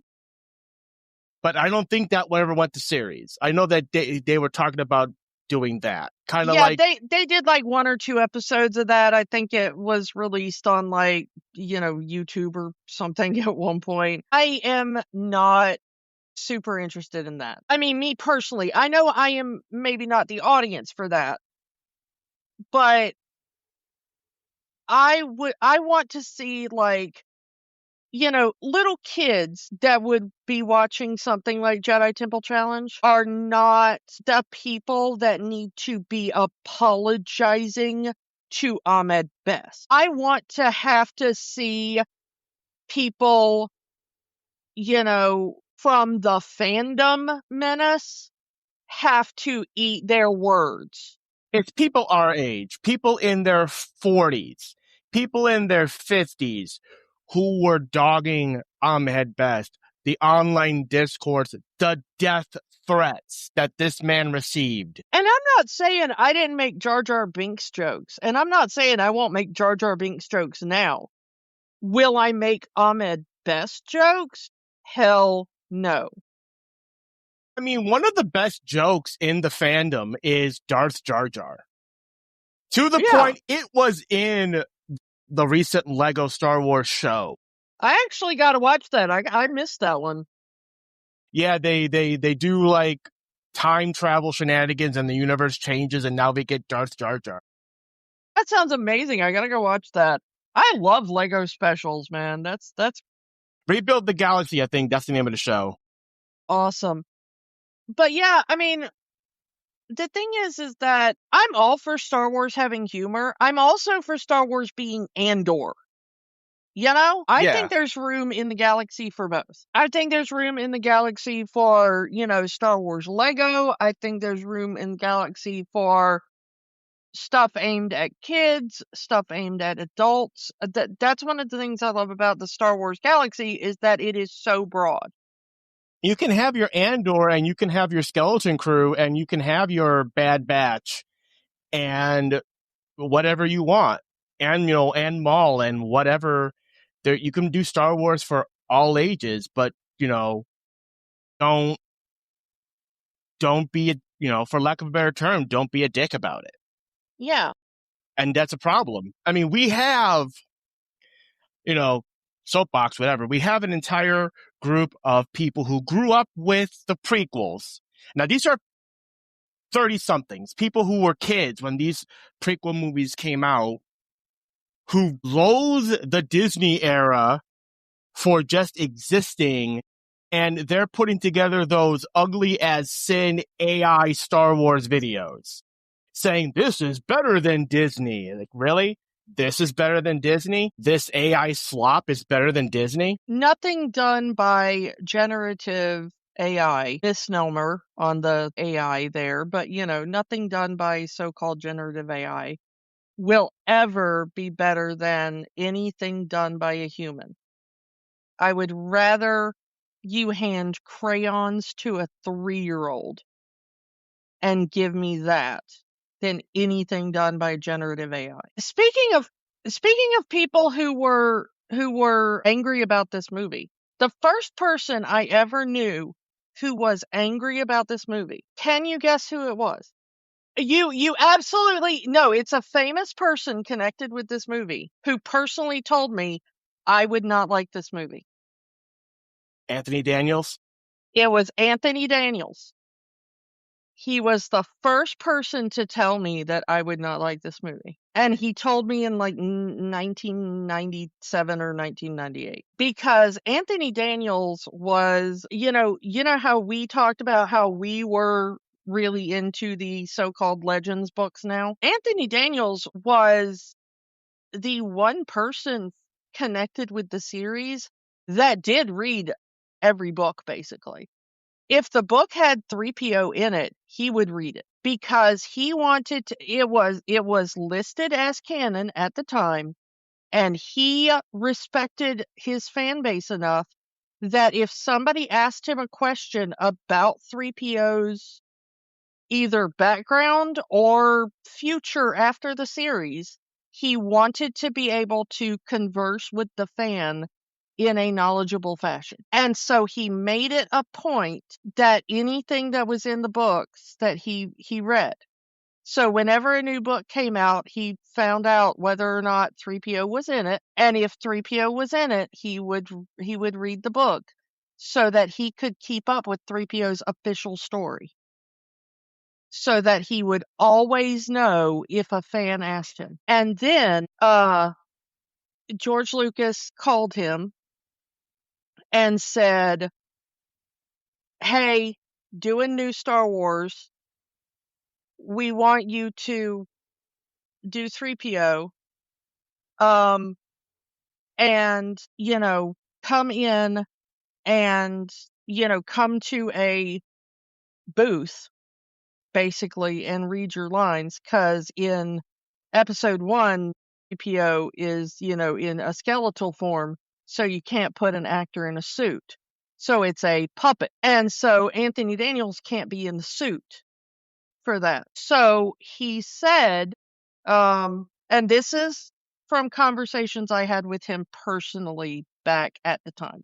Okay. There are things that are said different on like the Wikipedia and stuff. I'm not discounting the Wikipedia. I am telling you my personal story. Okay. So know that. What he told me at the time was that George Lucas, like, basically called him and said, like, "Hey, come do the voice and stuff." And he thought like he was going to at least get to visit set a little bit, or meet some of the other actors, or at least get the full script of the scenes he was doing. But the way it was told to me was that he got none of that. We joke about the MCU being so, spoiler averse and stuff now with their security. Well, episode 1 was the first movie that I heard about doing stuff kind of close to that, because George Lucas really did not want spoilers to get out. And Anthony Daniels told me that he was basically he got to the studio, and they took him to a recording booth, and they simply just gave him his lines, nothing for context, which is very important to an actor, for anyone who doesn't know. He basically had to guess at like what was going on in the scene around him, around 3PO. And he had like not only not the full context of the movie, but not the full context of the scene 3PO was in. So they basically just gave him lines to read and was like, "Read this." And he was like, nobody from the production really, except for the recording crew, like greeted him, said hello to him. Like, nobody, he just kind of showed up, recorded a couple of lines without context, and left. And that was all he knew about the movie by the time I talked to him, because nothing was finished enough for it to have premiered.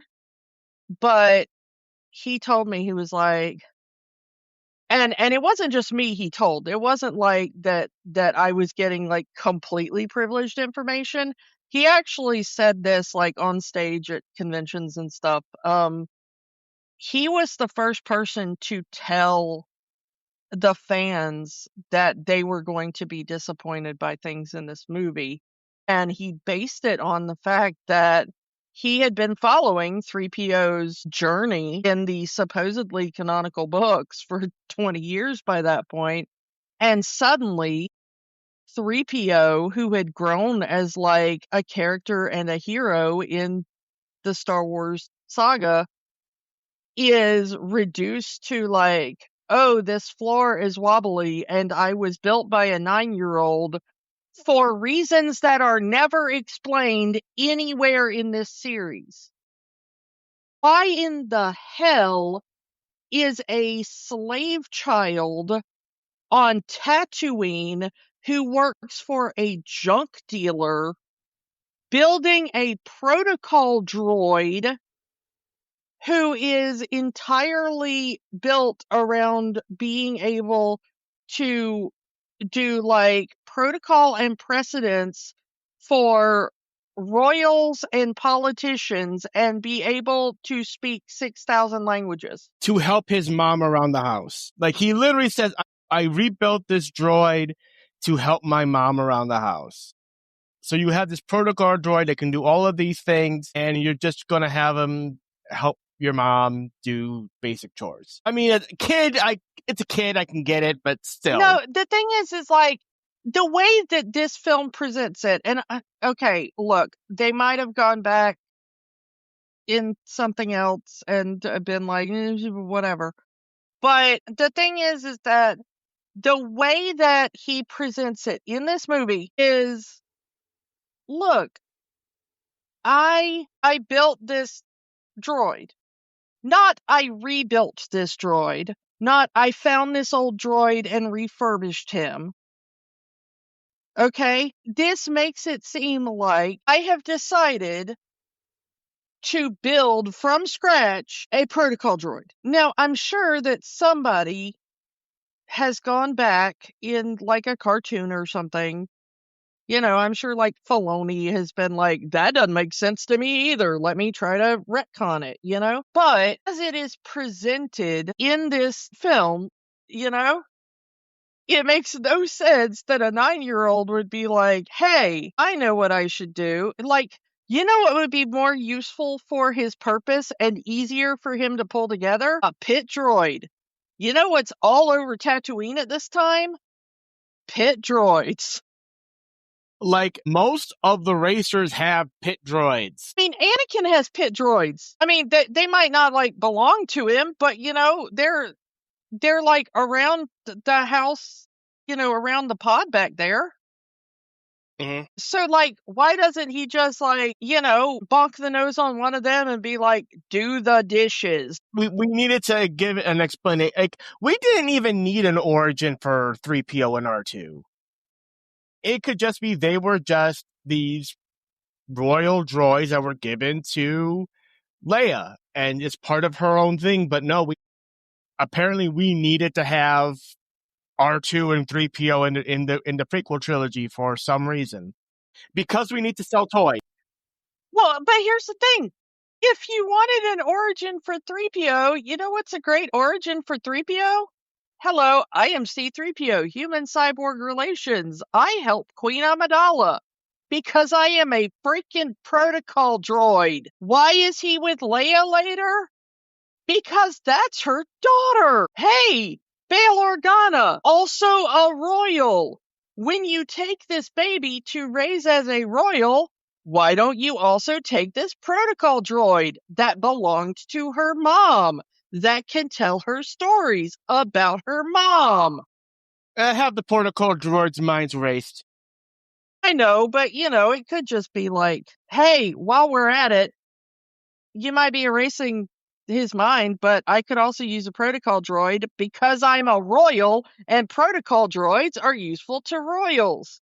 What a good backstory for C-3PO, a protocol droid. You know what's a bad backstory for C-3PO? A protocol droid? Hello, I'm C-3PO. I was built by a slave child on Tatooine who had no use for a protocol droid. Yeah, but again, everyone's made that thing, but you're not wrong. R2-D2, on the other hand, has a perfect introduction into the series. He's a random astromech droid that's on there. that happens to be the only astromech droid that isn't blown off the freaking ship. R2-D2 has the Force, and I will die on that hill. I don't care. I do not care if George Lucas shows up at my house and tells me personally that I am wrong. I don't care if he also brings Dave Filoni with him. They are both wrong. R2-D2 has the Force. R2-D2 and Chop need to do war crimes together. I so agree with that. We've been doing this for a bit, but I want to get one more thing out before we wrap it up. Kiki, do you remember the first time you heard Duel of the Fates? I do, and I wanna say Duel of the Fates absolutely slaps. It is the best part of this movie, and also that lightsaber battle, best part of this movie. In fact, Darth Maul, best part of this movie. Darth Maul and Duel of the Fates is the greatest part of this movie. This movie, even if the rest of it was absolute garbage, which it isn't, it's better. It's better than we have been ragging on it for almost 30 years. God, I hate that it's almost 30 years. Anyway, Darth Maul and Duel of the Fates, kind of both separately and together, best part of this movie, yes. Now, coming back to this movie, I did not notice this until this rewatch. And that every time you see Darth Maul prior to the big song playing, you actually hear the lyrics kind of whispered every time you see Darth Maul on screen, kind of giving this little foreshadow of Duel of the Fates kind of being his theme song. Nasha. They even make that joke in one of the Lego specials, I think. That it like plays and he makes a joke to one of the other characters like, it's kind of my theme song. And I believe I have not seen the show, but I have seen like a video on Twitter where they kind of go, yeah, and it kind of has the same purpose in the Maul show. So it's like, okay, so we're just canonizing that Duel of the Fates is Darth Maul's theme song. Here's what I wonder. You know how like there was that fan theory that the Imperial March was like kind of like Hail to the Chief, and then in Andor they like made that canon. You kind of hear that. I mean that's been going on for a while. I mean, even in this movie, the Naboo victory song does have some of the same progressions as the Imperial March, just in a major tone. I mean, they made it officially canon in Andor that the like Imperial national anthem or whatever was the Imperial March, but in a major key. That had been the joke in the fandom for years, was like, you know how every time like Darth Vader steps off a ship and the Imperial March plays, like, what if that's just like Hail to the Chief, but for like the Empire? And then they kind of made it canon, except that the idea is supposed to be that, like, in universe, people hear it in a major key because it's supposed to be the national anthem and, like, we are so great, but the audience hears it in this minor foreboding key because we know they're the bad guys. And I kind of wonder if, like, they're going to eventually do something to, like, make it be, like, maybe on the Zabrak home planet or something that was, like, some sort of, like, folk song or something. Maybe. Because that would be awesome. Can we just talk about how awesome it is that the lyrics to that song, they are in Sanskrit, okay? But they are a Sanskrit translation of English, which is a translation of a portion of a Welsh poem. So it was originally Welsh, translated into English, and then translated into Sanskrit specifically for this film. And then, of course, at the end of it, Darth Maul is half the man he used to be. And so many people thought, oh, this is such a great looking character and so much potential in this character. And now this character is dead. And fast forward to Solo, and Kiki never saw the cartoon. And now, what the F, Darth Maul's alive. Yeah, which as we talked about in our Solo review, made me wonder what part of the timeline Solo was supposed to be in, because I was like, okay, I thought I knew when this was supposed to take place, but apparently now this movie is supposed to take place before episode 1? What? Because nobody cares about your stupid cartoon, Dave Filoni. Sorry. Yet another hill I will die on. I have lots of hills, and I will die on all of them. Tuesday, despite your circuitous route to get to this movie finally, what did you actually think when you finally saw the Duel of the Fates sequence, like the actual Jedi battle? I thought it was cool. You know, I thought the choreography was cool. You know, Duel of the Fates really does make that scene look more epic. Like, if you take the song away, it's still a cool looking choreography and fight scene, but Duel of the Fates adds so much more to it. I mean, we've talked about Ray Park before because we've talked about the X-Men movie and we've talked about him as Toad. But, you know, I'm not going to diss Sam Witwer. I have nothing against Sam Witwer.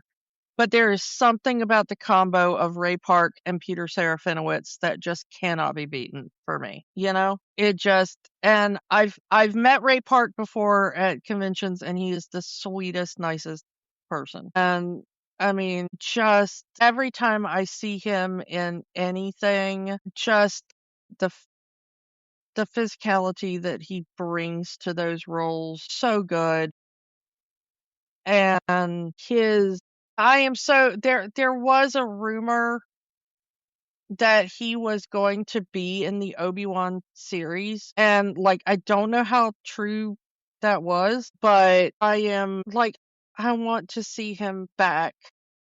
You know, I know that he did the one little shot in Solo, but like damn, would I love to see him like actually be Maul again. And under all that makeup, I don't think it matters that he's older now, you know?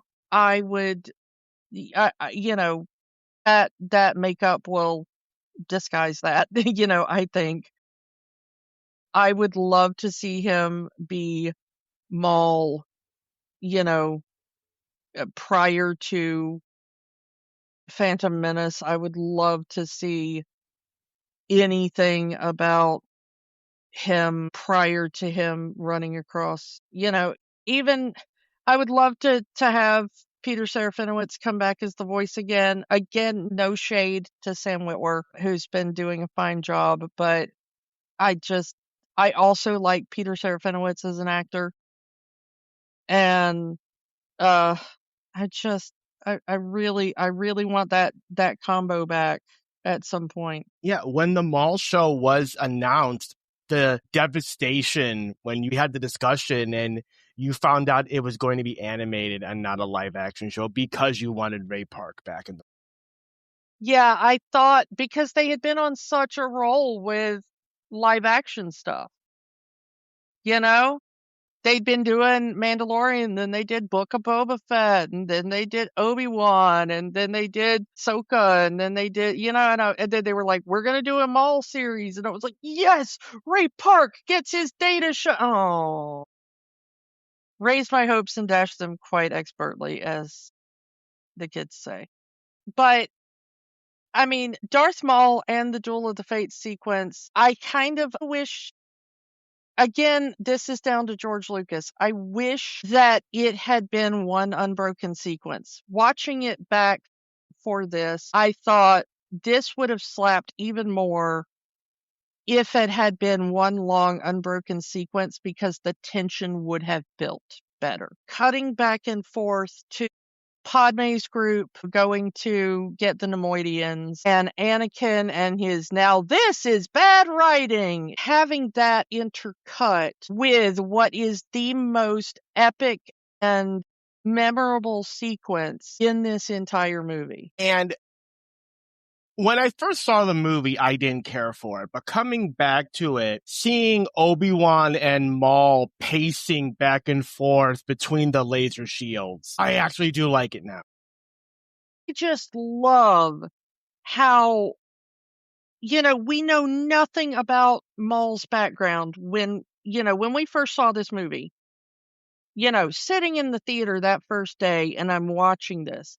We have no context for this character other than that he's a Sith and that he's the apprentice. He's the new Darth Vader, that's all we know.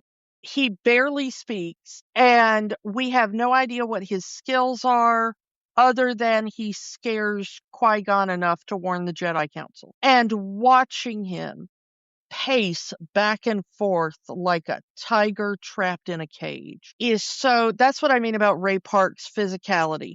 Like you're like, I know this is a sentient being, but the way he moves like a trapped animal studying prey, that amount of energy that is just waiting to be released the second that drops. And then you juxtapose that with Liam Neeson just quietly kneeling on the floor in meditation, like saving his energy and, centering himself for the battle to come and everything. Then juxtaposing Liam Neeson as the older, experienced, battle-hardened Jedi Master versus Ewan McGregor in the back as the, brand new, untested Padawan Obi-Wan, who is so worried about his master. And so this may be his first lightsaber fight that wasn't a sparring match, this might be his first real opponent where actual lives are on the line. We don't know at this point. And seeing his reaction of that pent up energy of, he's not stalking in the way Maul is, but he is kind of that energy of okay, when's the shield going to go down? When can I rush? When can I, I mean, he just saw his mentor killed in front of him. He wants that revenge. No. I mean, I'm talking about even before that. When they first go up and Qui-Gon is just meditating, just patiently waiting for the barriers to come down and everything, and you've got Maul pacing back and forth staring at Qui-Gon, and then 4 barriers back, Obi-Wan's like, come on, I want to get in this battle. I'm too far behind. I want to go help my mentor. I want to go and it's just that energy of youth versus the animalistic energy of Maul versus Qui-Gon just being so centered, kneeling there, meditating between the two of them. Man, this is the one sequence that, other than the editing cutting back and forth to the different places, which I really wish it wouldn't do. I wish it would just stay with the Jedi for this sequence and then go cut between the other battles once the Jedi battle resolves, or do those and then cut to the Jedi battle, since that is the more dramatic one, But if you just watch that sequence, I think the tension would build more and more. And if this were edited as one long sequence, this is the one part of the movie where George Lucas absolutely nails the directing. The way that this is shot, the cinematography in this, the way that the lighting is done, the way the camera is placed, or the way the actors are reacting, the way everything is framed, those zoom in shots when they do that 3 shot where it's zoom in on Qui-Gon, zoom in on Obi-Wan, zoom in on Darth Maul, that moment, one of the best shots in the movie. The way that they use, even though it's a fake CGI set, it's one of the more believable fake CGI sets, the way that they're jumping around it and moving through it. You kind of forget that it's a fake set for a bit. And the fight choreography, it's not as good as something like The Princess Bride, but the fight choreography does tell a story, which is what all good fight choreography in a movie should do. And so this is like the one part of the movie that like actually feels like a fully fleshed out, well done, well directed, well thought out thing, you know? So yeah, best part of the movie. One last thing before we wrap up. Samuel L. Jackson is the goat of all goats. Mace Windu, awesome. Not seen in this movie, but purple lightsaber, hell yeah. Yeah, that wouldn't be until episode 2. I know, but I'm just going to say it because purple is my favorite color. You know that. Mace Windu, hell yeah. So yeah, I mean, I don't know what more we can say about this, especially with, I know what more I can say. I have tons of notes on this that we haven't even gotten to, but we've been going for a while, so I'll let us stop there. One last thing. I love that this movie ends with Padme being like, here, Boss Nass, take this plasma lamp I got over at Spencer's Gifts. It is my token of friendship. Peace! Yeah.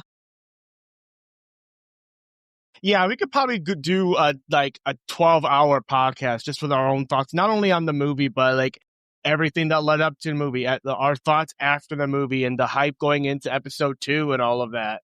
Maybe we'll get to episode 2 for next Star Wars Day. I'm not sure. We'll figure that out when we get there. With all of its fault, with all of everything, does Star Wars Episode 1, The Phantom Menace, have the magic? For years I would have said no, but looking back on it, this movie is not as bad as I think we'd like to joke about.